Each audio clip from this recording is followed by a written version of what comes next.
মিনহাজ সকলো বাধা নেওচি মসজিদে আকাশত ইতিমধ্যে নামাজ আদায় কৰা হৈছে আল আকাশ মসজিদত ইতিমধ্যে শুকুৰবাৰৰ দিনটোত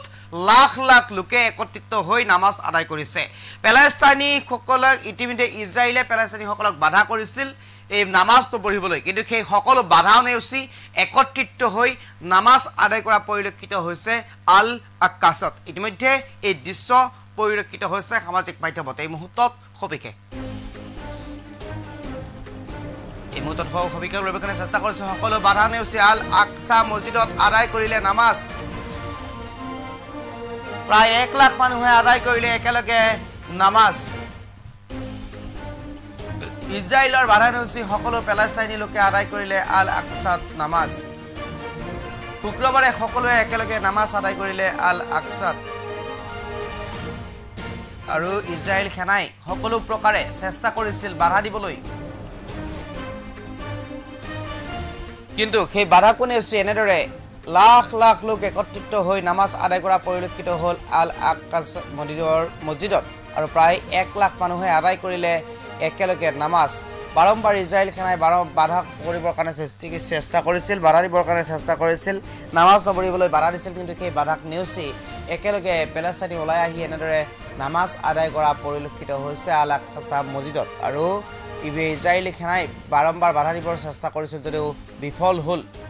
সকলো বাধা নেওচি আল আকসা মসজিদত আদায় কৰিছে নামাজ আৰু এয়া নামাজ আদায় কৰা দৃশ্য আৰু পবিত্ৰ ৰমজান মাহৰ শুকুৰবাৰৰ জুমাৰ নামাজ আদায় কৰা পৰিলক্ষিত হৈছে এনেদৰে কালিৰ দিনটোত এনেদৰে নামাজ আদায় কৰা পৰিলক্ষিত হৈছে শুক্ৰবাৰে সকলোৱে একত্ৰিত হৈ নামাজ আদায় কৰিছে আল আকসা মসজিদত আৰু এয়া তাৰে দৃশ্যাংশ আৰু দেখুৱাইছোঁ কেনেদৰে খাৰি খাৰিকৈ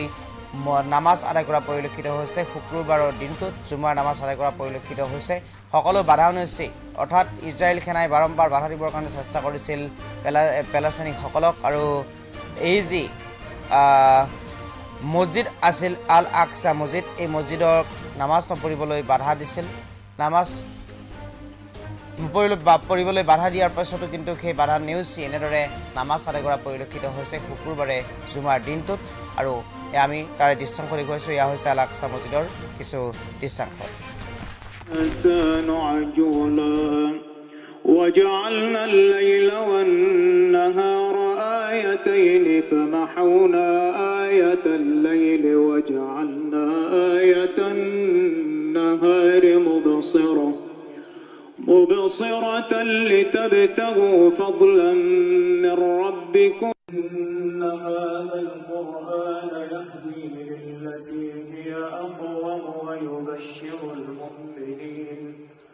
ويبشر المؤمنين الذين يعملون الصالحات أن لهم أجرا كبيرا وكان الإنسان